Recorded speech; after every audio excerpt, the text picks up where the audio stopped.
은퇴 전도사 강남순입니다. 은혜 없이는 살아갈 수 없는 저를 거룩되게 하시고 말씀의 제한과 통치를 받으며 살아가게 하신 하나님께 감사와 영광을 올려드립니다. 그리고 그동안 저를 위해 기도해 주신 목사님과 사모님, 모든 성도님께 감사드립니다. 은퇴를 하면서 지난 30년의 시간을 돌아보니 부끄럽고 죄송한 부분이 더 많았습니다. 그럼에도 불구하고 지금도 사랑해 주시는 하나님 아버지 감사드립니다. 인생은 60부터라고 하는데 저도 지금부터 더 치열한 영적 싸움을 싸우며 기도, 전도, 봉사, 헌신의 사람으로 살아가겠습니다. 감사합니다. 오늘 말씀의 제목은 첫 열매는 귀하고 보기에 좋습니다 입니다. 하나님의 말씀을 봉독함으로 하나님의 말씀을 선포하겠습니다. 야고보서 1장 18절 말씀입니다. 그가 그 피조물 중에 우리로 한 첫 열매가 되게 하시려고 자기의 뜻을 따라 진리의 말씀으로 우리를 낳으셨느니라. 아멘. 자, 오늘 말씀의 제목을 한번 옆에 사람 보면서 이야기해 볼까요?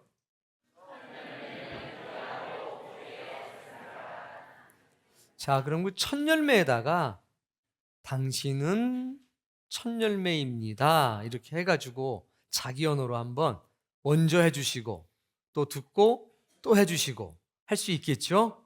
네, 한번 해보세요.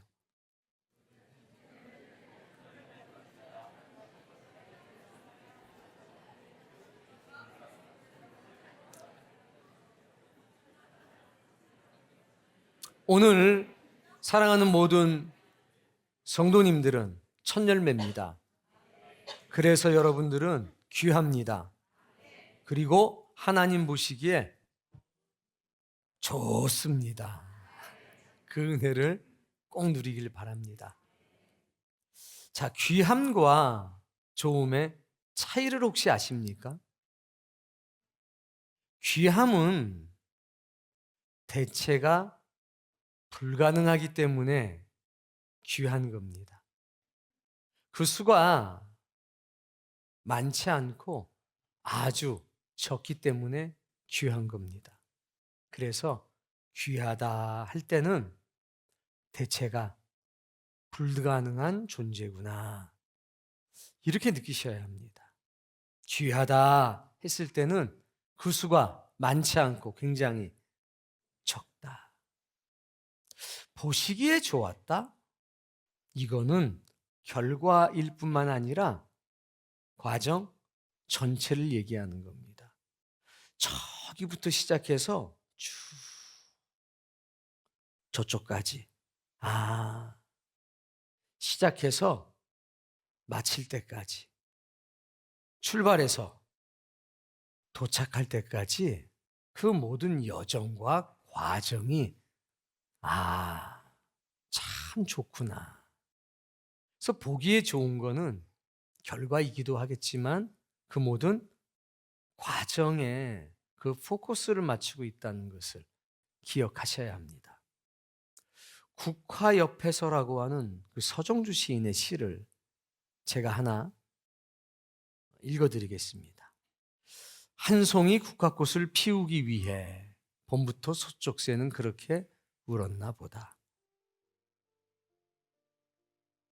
여러분 조용히 생각해 보세요. 서쪽새가 꽃을 피우려고 울었나요? 그냥 봄 되면 울어요. 그런데 가만히 생각을 해 보십시오. 시인은 국화가 필 때 그 꽃이 핀다는 게 아니라 자라날 때 본 겁니다. 뭘 봤냐? 서쪽새가 노래하는 게 아니라 우는 걸 봤어요. 다음 연에 보면 한 송이 국화꽃을 피우기 위해 천둥은 먹구름 속에서도 또 그렇게 울었나 보다. 봄에는 서쪽새가 울더니 여름에는 천둥이 웁니다. 여기에 혹시 귀함이 있습니까? 여기에는 뭐가 있습니까? 과정이 있는 거죠. 근데 이 과정이 보기에 좋은 겁니다. 3년에 보면 그립고 아쉬움에 가슴 조이던 먼 젊음의 뒤안길에서 이제는 돌아와 거울 앞에 선 내 누님같이 생긴 꽃이요. 여기에는 좋음이 있습니까? 귀함이 있습니까? 여기에는 귀함이 크게 보입니다. 내 누님같이 생긴 꽃이요. 대체가 가능할까요? 불가능합니다. 그래서 귀한 겁니다. 마지막 연에 함께 읽어볼게요.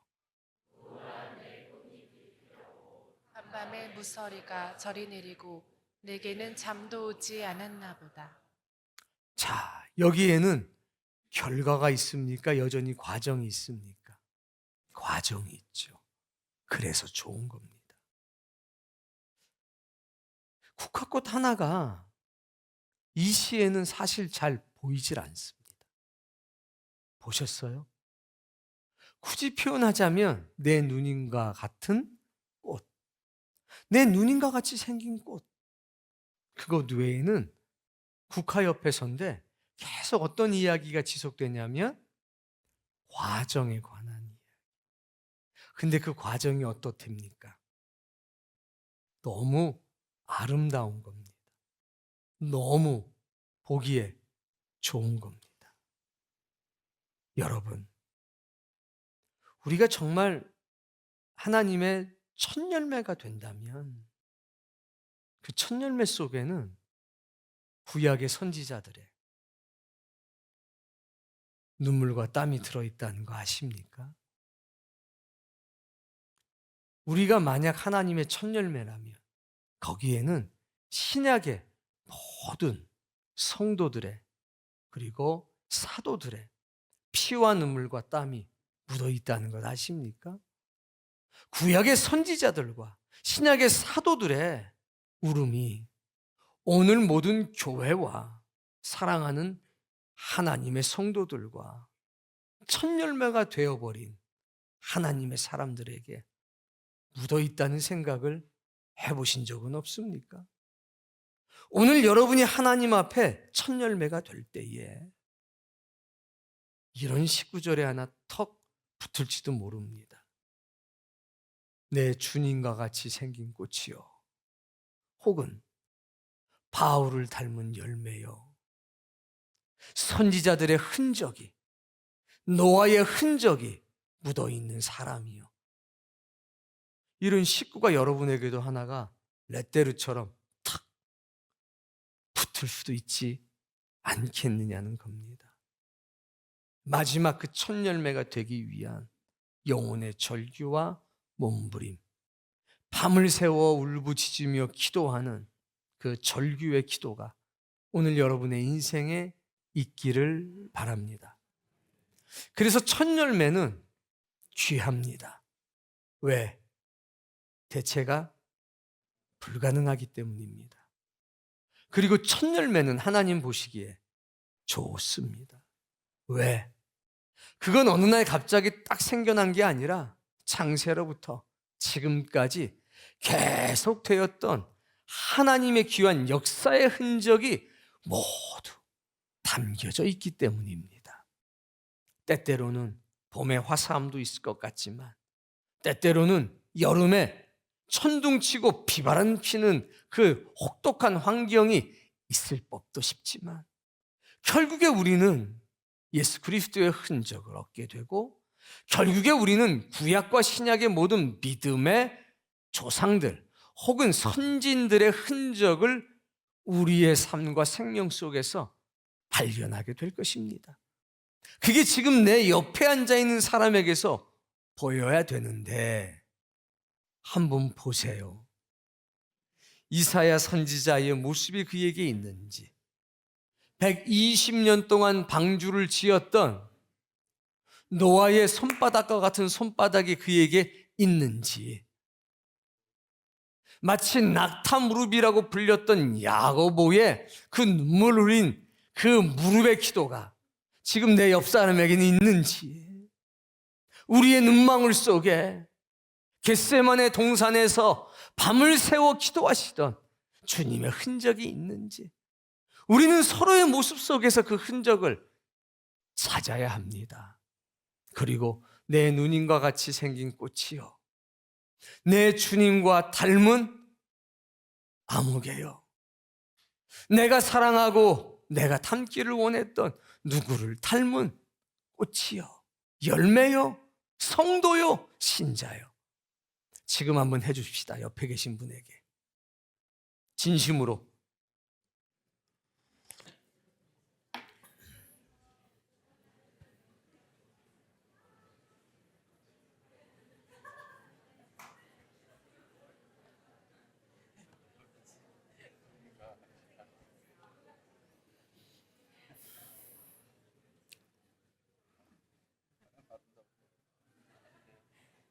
네. 첫 열매. 그 첫 열매는 세 가지의 의미가 담겨져 있습니다. 구약의 말씀을 보게 되면 초태생, 처음으로 태어난 것. 두 번째는 첫 곡식. 전부 다 주님의 것이라는 뜻입니다. 초태생이 되었든지 처음에 곡식이 되었든지 처음 것은 전부 다 하나님의 것이니라, 내 소유니라. 첫 열매가 상징하는 첫 번째는 뭐냐면 하나님의 것, 하나님의 소유입니다. 내가 만약 첫 열매라면 하나님의 것이란 얘기입니다. 두 번째, 신약 성경에서 뭐라고 말씀하고 있냐면 고린도전서 15장 20절 말씀을 보겠습니다. 읽습니다. 그러나 이제 그리스도께서 죽은 자 가운데서 다시 살아나사 잠자는 자들의 첫 열매가 되셨도다. 자, 예수 그리스도가 첫 열매가 되셨습니다. 단서가 있죠? 잠자는 자들의 첫 열매. 죽은 자들 가운데서 다시 살아나셨다. 부활입니다. 그러니까 예수님께서는 부활의 첫 열매가 됐습니다. 그래서 신약의 첫 열매의 개념은 부활입니다. 우리가 첫 열매라면 우리도 부활의 열매가 된다는 의미가 있습니다. 그러니 첫 번째, 첫 열매는 하나님의 소유다. 두 번째, 첫 열매는 부활의 상징이다. 부활의 열매다. 그게 누굽니까? 내가 되어야 합니다. 그게 구원받은 성도의 모습이 되어야 합니다. 자, 그런데 오늘 본문의 말씀에 보면 이렇게 시작합니다. 그가 그 피조물 중에 우리로 한 첫 열매가 되게 하시려고 첫 열매가 되게 하시려고 하는 하나님의 계획이 있는데 대상이 있습니다. 피조물 중에 우리로. 피조물 전체가 아니라 피조물 중에 일부분이 첫 열매가 되는 겁니다. 그러면 피조물에 대한 개념을 우리가 알아야 될 겁니다. 피조물은 하나님이 지으신 모든 것입니다. 그러나 로마서 8장 20절에는 이런 말씀을 우리에게 들려줍니다. 피조물이 허무한데 굴복하는 것은 자기 뜻이 아니요 오직 굴복하게 하시는 이로 말미암음이라. 피조물을 정의한다면 한마디로 굴복하는 존재입니다. 어디에 굴복하느냐? 허무에 굴복합니다. 죽음에 굴복하는 존재라는 겁니다. 그래서 피조물은 죽음에 굴복하는 존재입니다. 죽음을 어찌할 수 없다는 겁니다. 그런데 오늘 성경은 우리에게 뭐라고 말씀하시느냐? 허무한데 굴복할 수 없는 존재들 가운데서 누군가를 택해서 하나님의 소유로 만들 것이고 부활의 상징으로 만들겠다고 말씀하시는 겁니다. 그러니 피조물 중에 우리가 된 사람, 그 사람들은 허무 앞에서, 죽음 앞에서 몸부림치는 존재일 겁니다. 하나님, 나는 허무한 존재입니다. 내 능력으로 이렇게 살고 저렇게 살아도 결국 죽음 앞에 무릎 꿇을 수밖에 없는 존재입니다. 그러니 나를 도우소서. 하나님의 약속하신 하나님의 아들들이 우리 가운데 나타나게 해 주옵소서. 그리고 사망을 밟고 이김의 역사를 하나님의 능력으로 우리 가운데 나타내 주옵소서. 이런 간절한 영혼의 몸부림이 있는 존재가 피조물 중에 우리로 구별되는 것 아닐까 하는 생각을 해보게 됩니다. 하나님은 피조물들 중에서, 허무한 데 굴복하는 존재 중에서 하나님의 것으로 구별돼서 부활의 상징이 된 첫 열매들을 만드시기로 작정하셨습니다. 그래서 어떤 일이 있었느냐? 읽어봅시다. 자기의 뜻을 따라 누구의 뜻을 따라? 하나님의 뜻을 따라. 그래서 내 아버지의 뜻이 무언가 봤더니 아들을 보고 믿는 자마다 영생을 얻는 이것이니라. 이게 하나님의 뜻이었습니다. 허무한 데 굴복하는 피조물들 중에서 아들을 보고 믿는 자마다 그 허무에 굴복하지 않고 다시 일어나게 하시는 것이 하나님의 뜻이었습니다. 그래서 어떤 일을 하셨냐? 진리의 말씀으로 우리를 낳으셨다. 어떻게 우리가 첫 열매가 될 수 있느냐? 진리의 말씀으로 거듭나야 합니다. 진리라고 하는, 하나님의 복음이라고 하는, 은혜라고 하는 그 태 안에 들어갔다가 거기서 출생하는 겁니다. 거듭나는 겁니다. 그 자가 첫 열매가 되는 겁니다. 여러분, 진리의 말씀으로 여러분의 생각이 재창조되었습니까? 진리의 말씀으로 여러분의 삶은 재창조되었습니까? 진리의 말씀으로 여러분은 여러분의 생명이 거듭났음을 증언할 수 있습니까? 이건 관념이 아닙니다. 이건 이론이 아닙니다. 이건 오늘 우리의 삶 속에서 실제적으로 일어나고 있는 일입니다. 봄에 국화를 보신 적이 있습니까? 따라해 보세요. 제가 좀 도와드릴게요. 큰 쑥같이 생겼다. 우리 애들한테 국화 보여줬더니요, 쑥이다 그래요. 쑥만 알아도 다행이죠. 영락없이 국화는 뭐처럼 생겼냐? 쑥처럼 생겼습니다. 근데 좀 커요. 근데 아무리 봐도 봄에도 쑥이고 여름에도 쑥입니다. 설이 내리기 전까지 국화는요, 영락없이 오래가는 쑥에 불과합니다. 그런데 보십시오. 쑥은 잠깐 있다가 없어지지만 국화는 봄, 여름에 그 뙤약볕을 견뎌냅니다.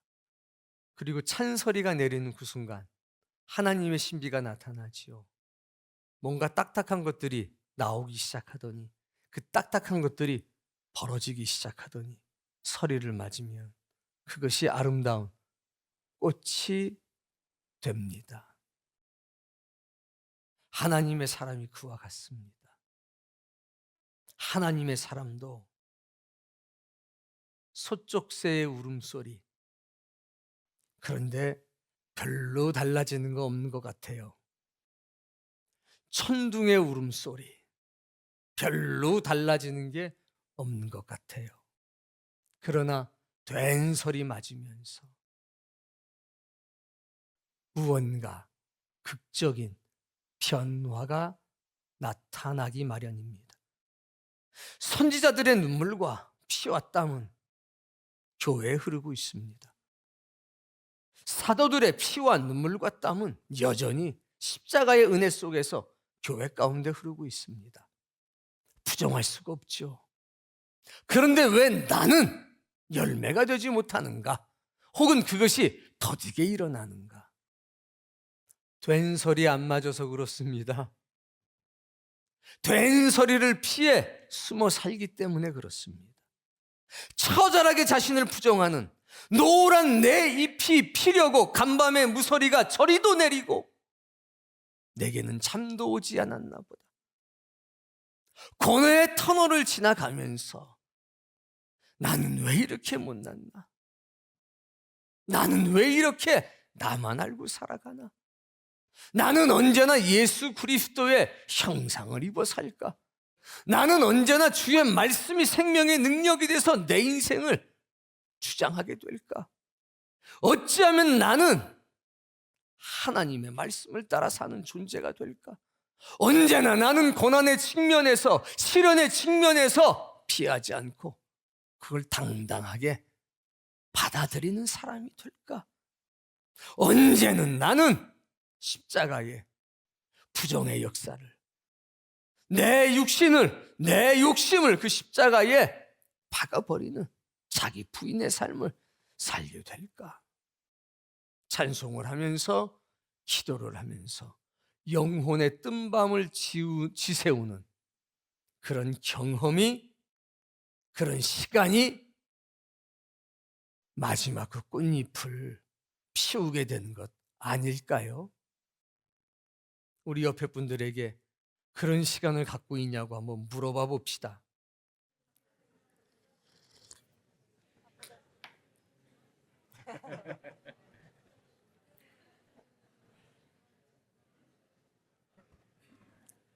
그리고 부활에 대한 두 가지의 정의를, 첫 열매에 대한 두 가지의 정의를 한번 나눠보도록 합시다.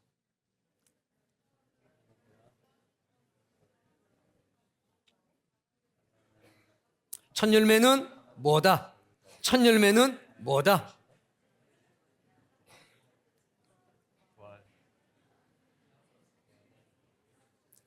피조물은 무엇이다? 이야기도 또 나눠보세요.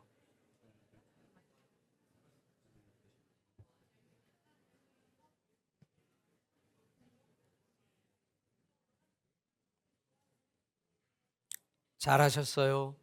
여러분, 우리는 첫 열매입니다. 그런데 이 첫 열매는 진리의 말씀으로 나음받은 사람입니다. 진리의 말씀으로 나음받지 않고는 첫 열매가 될 수 없습니다. 성경은 12절부터 17절까지 보시기에 좋은 것들을 딱 채워놓으셨습니다. 과정이 있다는 겁니다. 진리의 말씀으로 나음받는 것이 무엇인지, 첫 열매가 된다는 것이 무엇인지. 첫 열매는 하나님의 소유고 부활에 대한 상징이라고 했습니다. 자, 12절 말씀 읽어보겠습니다. 시험을 참는 자는 복이 있나니 누가 있습니까? 복이 있습니다. 뭐가 있다고요? 복이 있습니다. 누구에게 주어집니까? 시험을 찾는 자에게 복이 주어지는 겁니다. 복이 있습니다. 첫 열매에게는 뭐가 있습니까? 복이라고 하는 귀함이 있습니다. 그리고 그에게는 복이 좋은 게 있습니다. 뭡니까? 시험을 참는 겁니다. 시험을 참는 것은 하나님 보시기에 좋은 겁니다. 그리고 복은 하나님 보시기에 귀한 겁니다. 이는 읽어봅시다. 시련을 견디어낸 자가 주께서 자기를 사랑하는 자들에게 약속하신 생명의 면류관을 얻을 것이기 때문이라. 뭐가 있습니까? 생명의 면류관이 있습니다. 첫 열매들에게는 생명의 면류관이 있습니다. 자, 이 생명의 면류관이 누구에게 주어집니까? 예수님을 사랑하는 자들에게 주어집니다. 그래서 예수님을 사랑하는 사람은 귀합니다. 그래서 그 수가 많지 않습니다. 자, 복이 있습니다. 귀합니다. 생명의 면류관이 있습니다. 귀합니다. 이건 전부 다 첫 열매들에게 주어지는 겁니다. 첫 열매는 그래서 복되고, 첫 열매는 그래서 생명의 면류관을 쓰고 있습니다. 그런데 이 첫 열매들은 하나님 보실 때에 보기에 좋습니다. 이들은 시험을 참습니다. 이들은 시련을 견디어냅니다. 그리고 주님을 사랑합니다. 계시록은 이렇게 말씀하고 있습니다.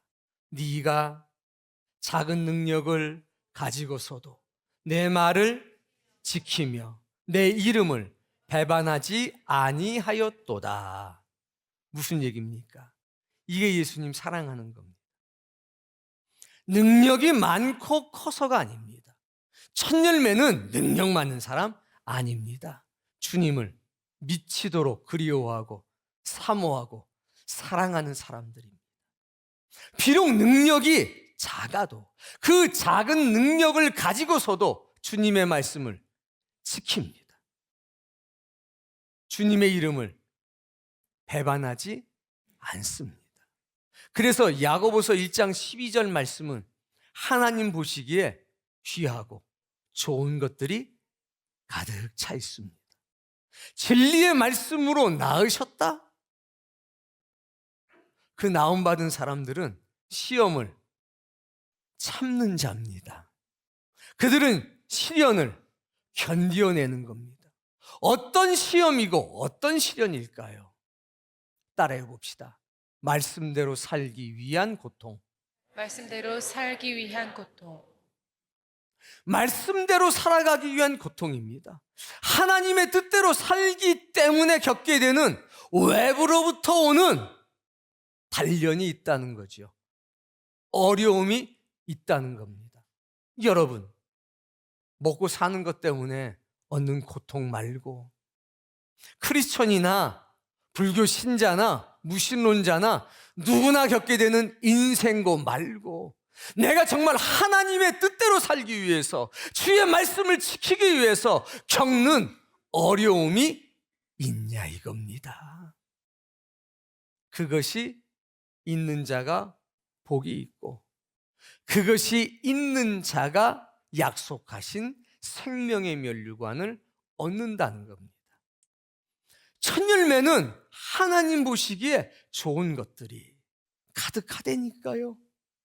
소쪽새가 우는 역사가 있다니까요. 천둥이 먹구름 속에서 우는 역사가 있다니까요. 그런데 하나님은 이것을 보시고 좋아하십니다. 왜? 이것은 끝이 아니라 과정이기 때문에 마치 금이 불순물이 제거되는 과정이 있잖아요. 뜨겁게 달궈지면서 녹아내리면서 이게 인정받는 겁니다. 불순물이 제거가 돼서 순금의 형태를 갖추는 것. 은 가운데서 불순물이 제거되고 순은의 가치를 얻게 되는 것. 이것이 시험과 시련의 목적이라는 겁니다. 단련하는 것, 귀한 존재로서의 값어치를 얻게 하는 것, 외부로부터 오는 그 시험이 하나님의 말씀대로 살아가기 위한 그런 과정이 내 안에 있는 죄와 악을 제거하는 일련의 과정이라는 겁니다. 시련 자체가 하나님이 박수치시는 일이 아니라 그 시련과 고난을 통해서 여러분의 영혼이 정결하게 되는 것을 하나님은 좋게 보신다는 겁니다. 그래서 막연하게 힘들다고 다 좋은 건 아니죠. 의미가 있는 어려움과 힘듦, 그것이 필요하지 않을까 싶습니다. 자기 신세가 처량해서 우는 것과 내가 내 아픔 중에서도 하나님의 뜻을 구하고 내가 하나님의 자녀라는 것을 부정하지 않고 이 아픔과 시련이 이제 곧 지나가고 나면 하나님의 영광만이 남을 거라는 것, 그리고 이 시련과 이 시험을 통해서 내가 점금과 같이 불로 연단한 금과 같은 믿음을 가지고 다시 주님의 얼굴을 만나게 될 거라는 것, 그런 입술의 고백이 여러분에게 있기를 바랍니다. 자, 12절 말씀을 옆에 분들과 함께 나누길 바랍니다.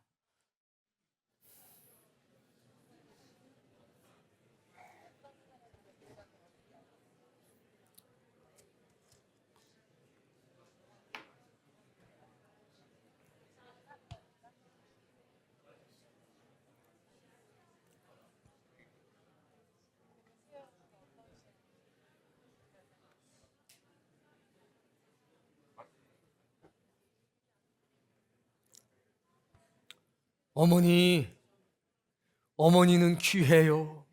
내가 왜? 어머니는 대체가 불가능한 존재입니다. 여러분, 우리 어머니가 제일 이뻐요?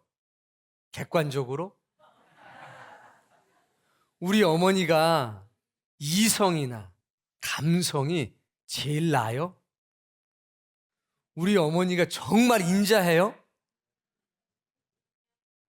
그러나 마음에 안 들다고 다른 어머니로 바꿀 수 있나요?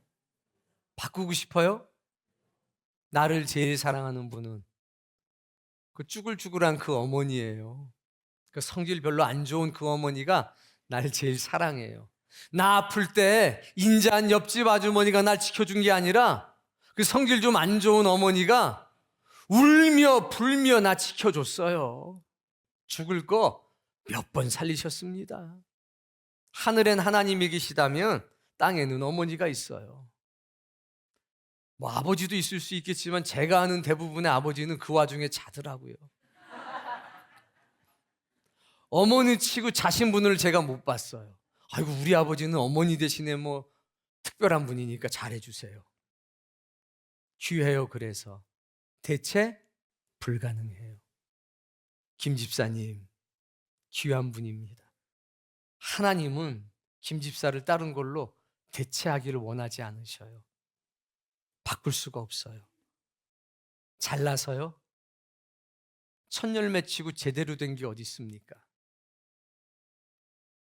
포도의 첫열매를 보세요. 막 필 때 그 포도인지 그 블루베리인지 구별도 안 돼요. 볼품이 없어요. 수박의 경우는 더 확실하죠. 첫열매 막 생길 때 보세요. 그게 수박이에요? 수박이에요. 상품성이 있어요? 없어요. 근데 저한테 가끔 첫열매 가지고 오시잖아요. 농사 졌다고. 귀한 거지 상품 값어치가 뛰어난 건 아닙니다. 그런데 그 첫열매를 누가 딱 꺾어가지고 가져가 버리면요, 정말 서운해요. 가격으로는 매길 수가 없단 말입니다. 진리의 말씀으로 나음받은 성도는 그 사람의 능력, 유무와 상관이 없이 귀하다는 사실. 왜? 하나님의 소유니까. 그걸 꼭 기억해 주셨으면 좋겠어요. 그 사람이 지금 어디에 앉아 있습니까?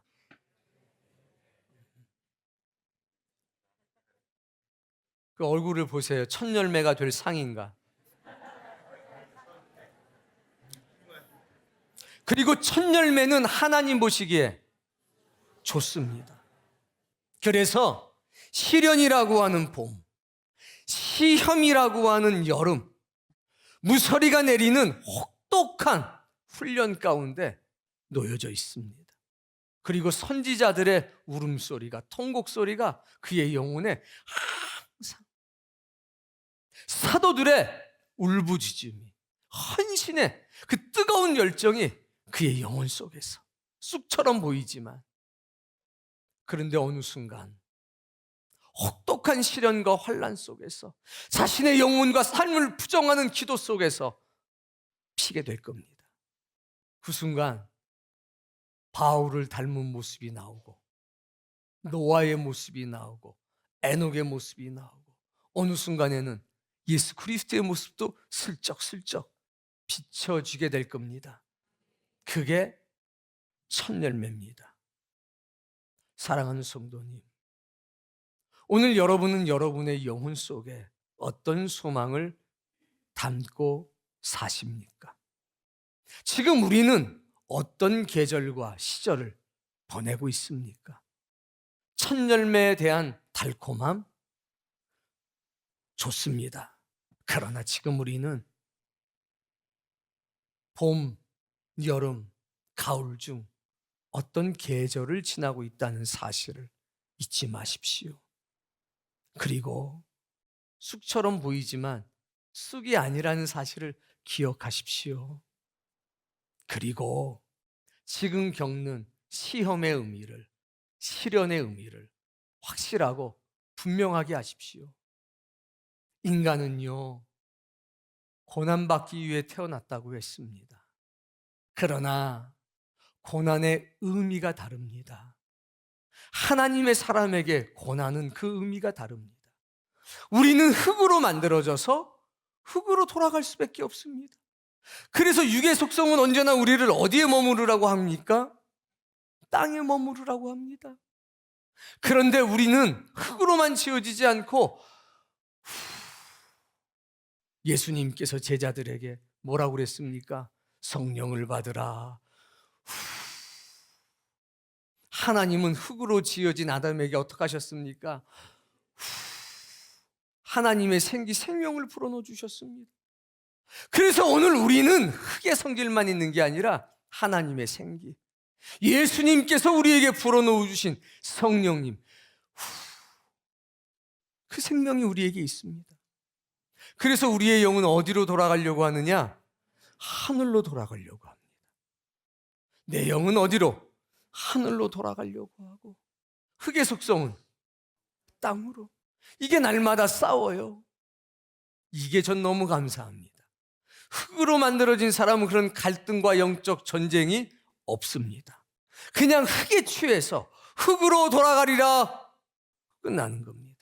근데 우리에겐 하나님의 생기가 있습니다. 성령님의 거룩한 영성이 우리 안에 있습니다. 그래서 우리는 하늘과 땅, 그 사이에 있는 존재입니다. 누구의 도움이 필요할까요? 하늘의 도움이 필요합니다. 그래서 시험, 시련, 이것이 나 먹고 사는 문제나 내 인간 관계나 이런 데서 오는 시험, 시련은 나를 피곤하게 할 뿐이고 나를 흙에 더 매이게 할 뿐이겠지만 그리스도인들은 그것을 뛰어넘어서 하늘로 돌아가고자 하는, 천성을 향하고자 하는 하나님의 생기가 성령님이 이 흙덩어리를 어디로 끌어올리시려고 하죠? 그런 영혼의 몸부림이 있어야 됩니다. 우리는 흙으로 지어졌지만 흙에 매여 살 존재는 아닙니다. 저와 여러분의 영혼의 뿌리는 어디에 있습니까? 하늘에 있습니다. 그걸 증명하기 위해서 지금도 우리 몸부림치는 겁니다. 그리고 우리의 능력으로 안 되니까 주여 나를 도우소서, 주여 나를 도우소서, 이 간절함이 있는 것 아니겠습니까? 그래서 오늘 본문 말씀이 저와 여러분에게 부끄럽지 않았으면 좋겠습니다. 본문 말씀이 저에게, 여러분에게 희망이 되고 소망이 되길 바랍니다.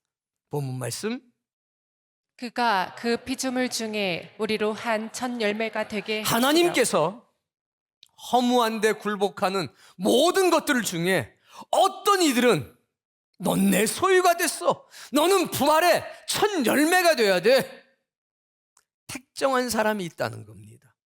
그런 선한 계획을 가지셨다는 겁니다. 이것이 여러분의 말씀이 되길 바랍니다. 성경책 속에 기록된 말씀이 아니라 믿어지는 말씀, 나에게 이루어지는 말씀이 되기를 바랍니다. 하나님은 나에게 작정하셨다. 무슨 작정? 허무한데 굴복하는 피조물들 가운데서 특별한 첫 열매로 삼으시려는 계획을 나에게 두셨다. 나는 그런 존재다. 이런 영적인 긍지와 자부심이 있어야 되겠습니다. 다음 말씀, 자기의 뜻을 따라 하나님의 뜻을 따라 내 아버지의 뜻은 아들을 보고 믿는 자마다 영생을 얻는 이것이니라. 내 아버지의 뜻은 나에게 맡겨둔 이 모든 일을 내가 마지막 날에 다시 살리는 이것이니라. 그게 하나님의 뜻입니다. 그게 주님의 뜻입니다. 그 뜻이 오늘 여러분들에게 다 있음을 경험하십시오. 경험했다면 믿기를 바랍니다. 하나님의 뜻을 따사 진리의 말씀으로 우리를 낳으셨느니라. 거듭나야 되겠지요. 여러분의 생각이 거듭나지기를 바랍니다. 여러분의 습관이 거듭나지기를 바랍니다. 여러분의 생명이 거듭나지기를 바랍니다. 그러면 하나님의 나라가 보일 겁니다. 거듭나지 않고는 아버지 나라를 볼 수가 없습니다. 이건 믿음의 눈으로만 바라볼 수 있는 것입니다. 거듭나지 않으면 누구라도 하나님 나라에 들어갈 수가 없습니다. 흙으로 만들어진 사람은 흙에 매여 살아 흙으로 돌아갈 겁니다. 그러나 거듭난 사람들은 비록 흙으로 만들어졌어도 하나님의 생기가 그에게 있고 성령님이 그와 함께하기 때문에 그는 변화될 겁니다. 그에게 천성으로 돌아갈 수 있는 영혼의 뿌리가 이 땅이 아니라 하늘의 천성의 그 뿌리가 있기 때문에 하나님께서 부르실 때에 하늘로 돌아가는 존재가 되는 것으로 저는 그렇게 믿습니다. 그 귀한 존재가 되시기를 주의 이름으로 축복합니다. 여러분의 인생에 하나님 보시기에 좋은 일들이 계속되기를 바랍니다. 선지와 사도들의 울음이 여러분의 인생의 귓가의 영혼에 항상 넘치기를 바라고, 나는 허무한데 굴복할 수밖에 없는 존재겠지만 예수 그리스도의 은혜와 능력을 힘입어서 살아계신 하나님의 말씀이 나를 거듭나게 한다는 영적 자각이 여러분을 밤을 새워 기도하게 하는, 여러분의 영혼을 깨워 기도하게 하는, 무서리가 내리는 그 밤에도 거룩한 열정을 가지고 부르짖어 간구하는 거룩한 영혼의 심성을 가진 사람들로 만들어낼 줄로 믿습니다. 그 은혜를 통해서 정말 하나님 보시기에 귀한 첫 열매가 되십시오. 하나님 보시기에 정말 보기 좋은 그런 인생의 과정을 가진 첫 열매가 되십시오.